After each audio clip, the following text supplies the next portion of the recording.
Je ne sais pas si vous connaissez Lomé. C'est la meilleure capitale d'Afrique. Capitale du Togo, évidemment.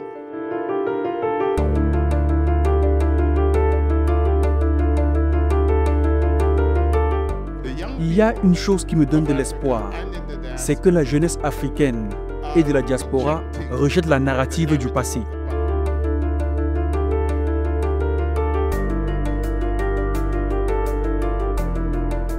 C'est important que cela arrive aujourd'hui.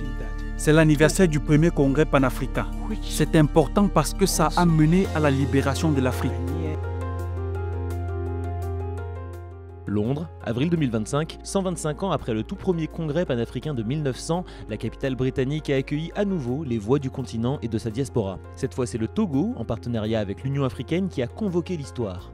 Un regard sur le passé pour mieux parler du futur. Un futur africain, un futur afrodescendant, un futur de justice, de devoir et de mémoire. Organisé le 8 et 9 avril 2025 sous le thème Pan-Africanism and Dialogue on Reparation, cette conférence a été bien plus qu'un événement symbolique. Elle est le prélude à une rencontre continentale majeure, le 9e congrès panafricain prévu en décembre prochain à Lomé, au Togo.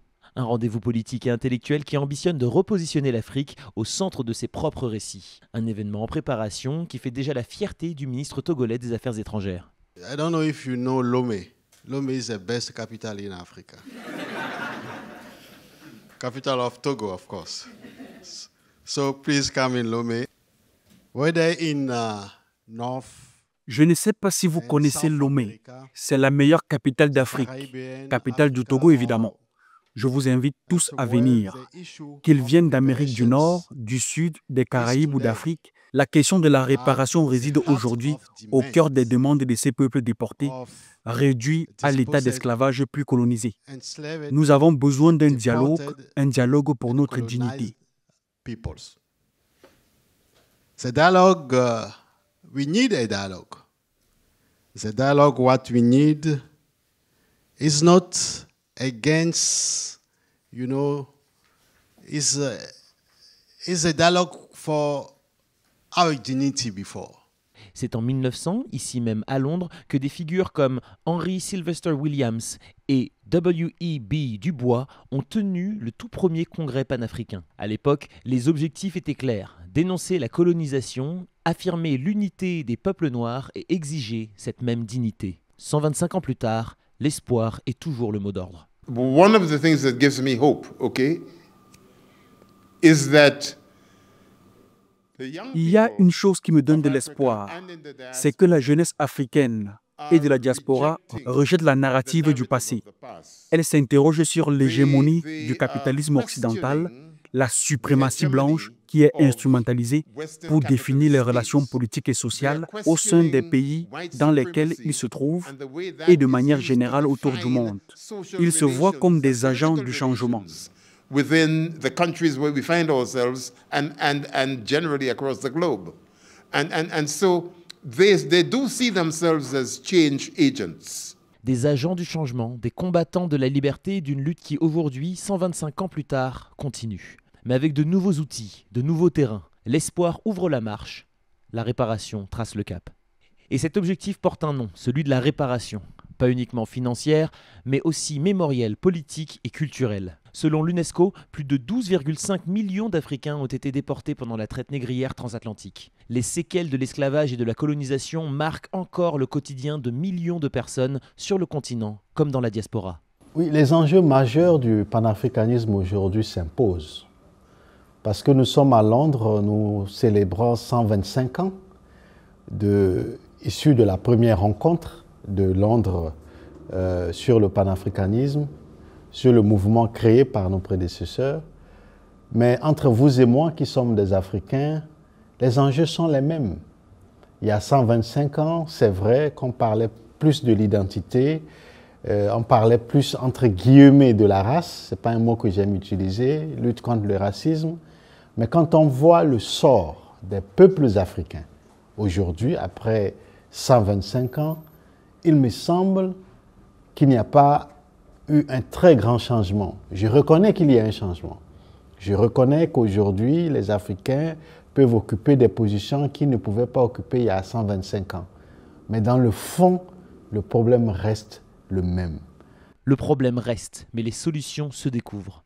L'Union africaine a mis en place un comité sur les réparations, chargé de porter cette revendication auprès des anciennes puissances coloniales. La CARICOM dans les Caraïbes a elle aussi adopté une stratégie en 10 points pour réclamer réparation et excuses officielles. Et en Afrique, plusieurs pays, dont le Ghana, le Bénin ou encore le Sénégal, multiplient les projets de mémoire et de retour des diasporas. C'est dans ce contexte que la question afrodescendante prend une place centrale. Le film Fanon, actuellement diffusé en salle en France et dans d'autres pays, en est un exemple. Il remet au cœur du débat la lutte anticoloniale, les traumas, mais aussi l'espoir porté par la jeunesse noire.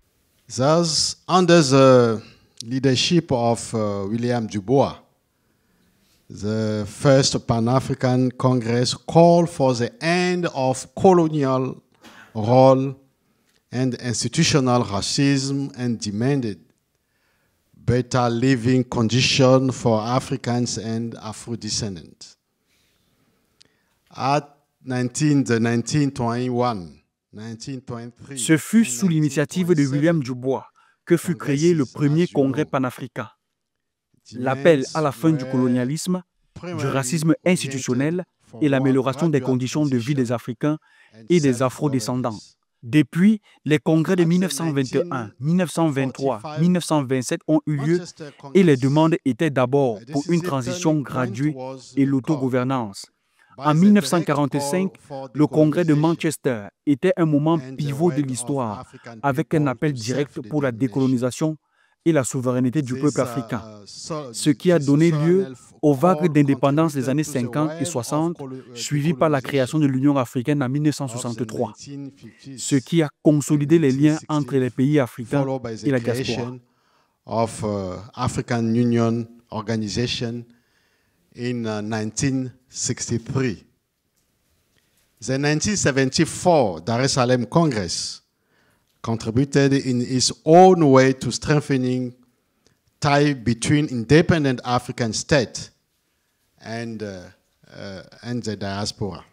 Les mots de Fanon, comme ceux d'Amilcar Cabral, de Sankara ou de Cheikh Anta Diop, résonnent aujourd'hui chez une nouvelle génération d'intellectuels, d'artistes, de militants. Sur les réseaux sociaux, dans les universités, dans les rues, le panafricanisme n'est plus une idée du passé, il devient un langage d'avenir. Pour le docteur Akiaba Adaïsebo, fondateur du Black History Month au Royaume-Uni, l'avenir du panafricanisme passe par la jeunesse, celle qui se mobilise, celle qui se reconnecte à ses racines, celle qui veut comprendre et transformer le récit. It's important that it happened today because this year marks the 80th anniversary of the 5th Pan-African Congress. So it's very timely, very, very, very timely. And the importance and significance of the 5th Pan-African Congress is that it led to the liberation of Africa. C'est important que cela arrive aujourd'hui. C'est l'anniversaire du premier congrès panafricain. C'est important parce que ça a mené à la libération de l'Afrique. C'est aussi important que le Togo prenne le leadership sur cette question. Ce qui se passe à Lomé donnera un rythme qui sera suivi par la jeunesse africaine. Il est temps que la jeunesse africaine prenne le contrôle du destin de l'Afrique. C'est ce que le Togo doit représenter. Le Togo doit galvaniser la jeunesse afin qu'elle puisse dire non à l'impérialisme, non au néocolonialisme, non à la domination de la suprématie blanche et l'exploitation de nos ressources. La jeunesse doit se lever et dire non, parce que c'était la jeunesse qui l'avait fait par le passé.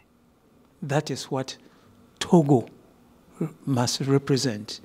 It should galvanize the youth of Africa to say no to imperialism, to neocolonialism,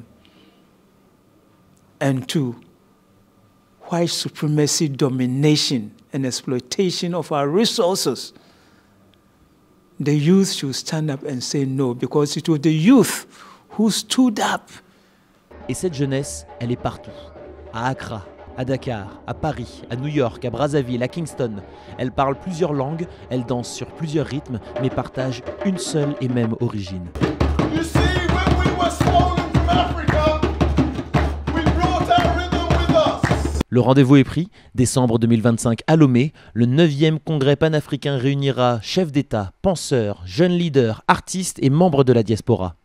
Un événement majeur porté par le Togo et l'Union africaine pour penser une Afrique souveraine, unie, réconciliée avec elle-même. Ce rassemblement peut aider à développer le dialogue. Tout dépend de qui sont les interlocuteurs, qui prend les décisions, quel est le niveau de participation. C'est important, mais je pense surtout qu'il faut créer une unité entre les pays africains, mais aussi dans la diaspora. Ce serait un véritable pas dans la bonne direction. 125 ans après Londres, l'Afrique ne réclame plus sa place dans l'histoire, elle l'écrit. Une histoire de fierté, une histoire d'unité, une histoire d'africanité partagée entre les continents et les océans, entre les mémoires et les rêves.